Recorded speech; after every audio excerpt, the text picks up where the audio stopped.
ክብሮምን ደበደበችው። አንተ አረመኔ ጨካኝ ጆከርን ያስያዝከው አንተ ነህ አይደለም? ቆይ አንተ ሴታ ሴት ነህ፣ እንዴት ብትደፍር ነው ጆከርን እያሳሰርከው? ታውቃለህ አንተ እኮ ምንም ያህል እንኳ ወንድ ብትሆን ፍቅርን አታውቅም ኒና። ይልቁንስ አምጭለትና ባለፈው ከኔ ቤት የወሰድሽውን ሽቲ ይልበስ፣ የሴታ ሴት ነው እንጂ ወንድ አይደለም ብላ አዋረደችው። ክብሮም እጅጉን ተዋረደ። እባክሽ እንደዚህ አታድርጊ ሰኒ፣ እኔ ላንቺ ብዬ በፍቅሽ ዝቅ ባልኩኝ እንዴት ነው እንደዚህ አይነት ንግግር የምትናገሪው ብሎ ሲላት፣ ምን ቆይ አንተ የእውነትም ትክክል ነው ያደረግኩት ብለህ ትላለህ እንዴ? ስፒድ በህይወት አለ እሺ፣ እና ጆከር ደግሞ በቅርቡ በነፃ ይወጣል። ያኔ ምን እንደምትመልስ እና ደግሞ ምን እንደምታደርገኝ ለማየት በጣም ጓጉቻለሁኝ። እመነኝ፣ እኔ ራሴ ነኝ በነፃ የማስወጣው ብላ አለችው። ምን እያልሽ ነው? የአንቺ ጆከር እንደሆነ ነፍሰ ገዳይ ነው። ስፒድንም ገሎታል። አይተሃል? እሱ እኮ በእናንተ ቤት ጉዳይ የእናንተ ወንድም ተብዬው የእናንተ ወንድም እስቢር ተብዬው የቤቱን ካርታ አንጡ ብሎ ሲያስጨንቀንና መከራችንን ሲያሳየን፣ እኔ ግን ለእናንተ ብዬ ለእናንተ ክብር ለእናንተ ጓደኝነት ብዬ ያንን ደብተር ሸሽጌ ታግቼ እንዲሁም በስተመጨረሻ አልናገርም ብዬ እምቢ ሲል አይቶ አይደለም እንዴ እንደዛ አድርጎ አሰቃይቶኝ ሊገለኝ ሲል ጆከር ያዳነኝ። እናም ያኔ በሰዓቱ መተነው ሩጠን ስለነበረ በፍጹም ይሙት ይዳን የምናውቀው ነገር የለም። ከዛም ስልክ ተደውሎ ሙቷል ጆከር፣ የገደላችሁትም እናንተ ናችሁ እያለ ማስፈራራትና ማስጨነቁን ጀመሩ። ከዛም በኋላ ይሄ ሚስዮ የሚባል ሰውዬ ለካስ ያኔ እንደዛ ስናደርገው እየተከታተለን ነበረ። በጣም ብዙ ነገሮችን አድርጓል። ነገር ግን ክብሮም እንደዚህ አይነት ነገር በፍጹም ታደርጋለህ ብዬ አስቤም አላውቅም ነበር። ታውቃለህ ጆከር እኮ በጣም ጀግናና ወንዳ ወንድ ነው። እናም በፍቅር ራሱ ጠብ ያደርጋል ብላ ስትለው በጣም ተናደደ። ኒናን እስኪ ነይ ቶሎ ኒና ብሎ ሲላት ምንድን ነው እኔ እዚህ ውስጥ የለሁበትም ክብሮም እባክህን ተረጋጋ ብላ ስትለው እስኪ ንገሪ ከጸይም ወንድና ከቀይ ወንድ ማንን ልትወጂ ትችያለሽ ብሎ ሲላት፣ እሱስ ፈገግ ያለ ሰው ለእኔ ደስ ይለኛል፣ ግን ደግሞ የሰው ልጅ ምርጫው በጣም የተለያየ ነው። እኔ የምልሽ ሌላ፣ አንቺ የምታወሪው ሌላ። እሺ አንተ ታዲያ የምታወራኝ ስለምንድን ነው? ከኔና ከጆከር ሰኒ ማን ይሆነኛል ብላ ይመስልሻል እንደዚህ የምትሆነው? ይኸውልህ እኔ በህይወት መኖር ስለምፈልግ እንዲህ ነው ብዬ አልናገርም፣ ግን ደግሞ ሰኒ ምርጫዋ ከሆነ አንተንም ሆነ ያንን ጆከርን ተብዬው ማግባትም ሆነ ከሱ ጋር መኖር ተፈለገች ታድርግ። እኔ ግን ከዚህ ነገር ሁሉ አስወጡኝ ብላ ስትሄድ ለነገሩ አይነዋሽ ያስታውቃል፣ አታስቢ። ምክንያቱም አንቺ ራሱ እኮ ጆከርን ታግባ እንደምትይ የተረጋገጠ ነው። ቆይ አሁን ከኔና ከጆከር በምንስ ቢሆን እንዴት እንገናኛለን? የእውነትም ሰኒን ድሮውንም አላውቃትም ነበር እያለ ክብሮም ሲናደድና ሲበሳጭ፣ ከዛ ቆይ ደግሞ ግን እኮ አንዳንዴም ልክ ናት ማለቴ እኔ በጣም ብዙ ነገር በድያታለሁ ብሎ ሚስዮይ ጋር ደውሎለት ናስኪ ብሎ ተገናኙ።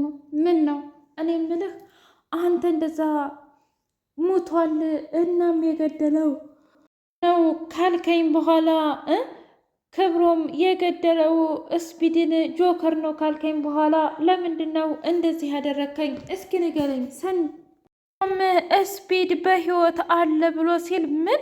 በፍጹም ክብሮም እሱ የለም። እና ደግሞ ማን ነው እንደዚህ አለው ብሎ ሲለው፣ ኧረ እባክህ ሰኒ ትክክለኛውን ነገር አውቃለች እና ስፒድ በህይወት እንዳለና እንዳልሞተ ሁሉን ነገር አረጋግጣለች። አንተ ለካ እኔ ላይ ስትጫወትብኝ ነበር እንደ ብሎዝ ይህች ምስጥ አረመኔ በቃ ተይ ብላት አትተውም አይደል? ከህይወቴም ቢሆን መቼም ቢሆን ልትወጣልኝ አትችልም። ስለዚህ አንድ ነገር ማድረግ አለብኝ እያለ በጣም ተናደደ። ቆይ ምንስ ነው የማደርገው? እውነት ለመናገር በጣም እየተጫወተችብኝ ያለችው ይህች ሰኒ የምትባል ናት። በፍጹም ጆከርማ ከዛ እስር ቤት መውጣት የለበትም፣ አንድ ነገር ማድረግ አለብኝ ብሎ ትቶ ሲሄድ ክብሮም ኧረ እባክህ ና ቶሎ የኔን ጉዳይ እኮ ዝም አልከው እያለ ሲለው እባክህ የራሱ ጉዳይ በቃ እስፒድ አልሞተም ካለች ሰኒን አልፈ ብታምናት ይሻልሃል ብሎ ሄደ።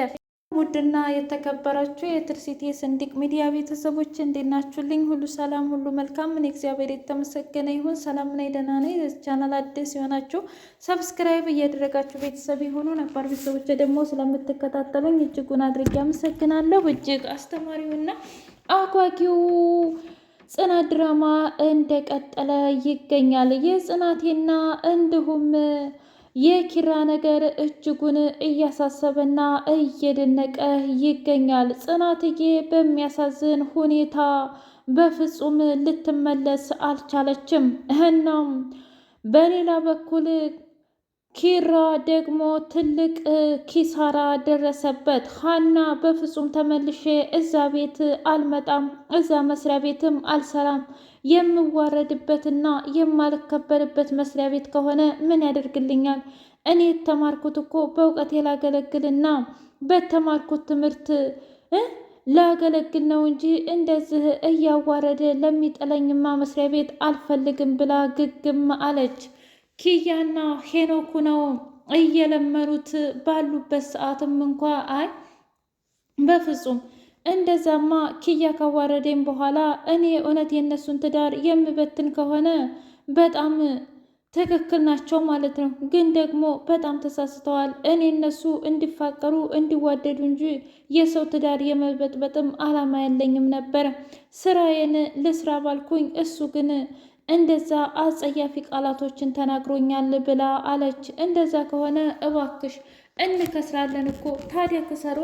እስኪ ንገሪ፣ የእውነት አንቺ ብትሆኚ በእኔ ቦታ እንደዛ ክብርሽን ታዋረደ ሰው ጋር አብረሽ ትሰሪ ነበር እንዴ ብላ ስትላት፣ እሱማ ይከብዳል ቢያንስ ለእኛ ስትይ እያሉ ቢለምኗትም እንደዛ ከሆነ ደግሞ የሆነ ነገር አለ።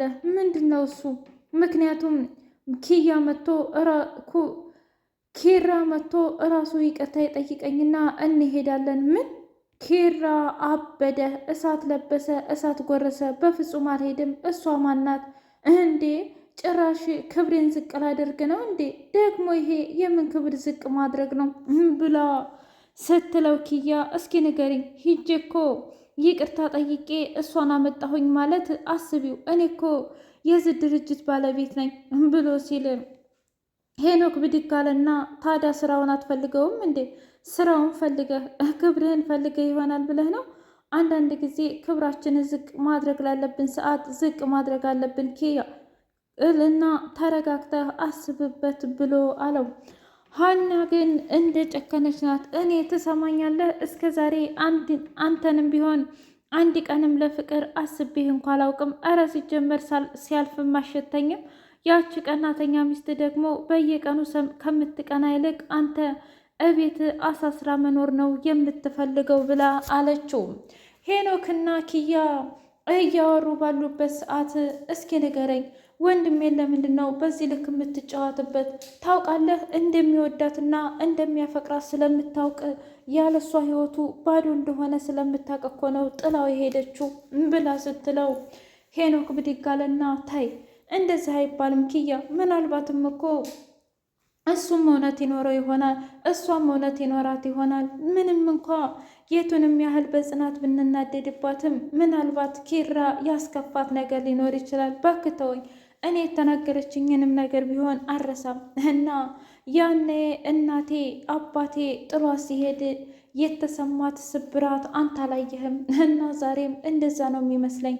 ኪራ ልክ በዛ ልክ ነው ቅስሙ ስብርብር ያለው ብላ ስትል፣ እንዴ ታዲያ የአባትሽ የእናትሽን ታሪክ ኪራ ይደግማል ማለት አይደለም። ነገሮች ተስተካክለው ደግሞ በቅርቡ ወደ ሁሉም ነገር ይመለሳል፣ ጽናትንም እናወራታለን ብላ አለች።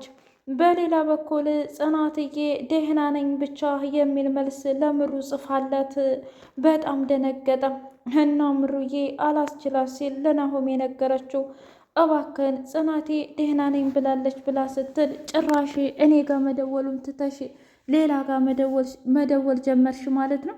በጣም ጥሩ ለማንኛውም ይሳካልሽ፣ ያሰብሽ ይሁንልሽ እንጂ እኔማ ምንም ችግር የለብኝም እያለ ብቻውን በመናደድና በመበሳጨት ወተቱን አልጠጣም ሲል ኒና ለምንድን ነው ወተት የማጠጣው? ወተቱ ደግሞ ምን አደረገህ? እናንተ እኮ ግራ ተጋባላችሁ። ለማንኛውም እናንጠጣ ብላ ስትለው እንደዛ ከሆነ ገንዘብ ልስጥሽ ብሎ አላት። አይ ገንዘብማ አልፈልግም፣ እኔ በባለፈው ከሰራሁት ላይ አለኝ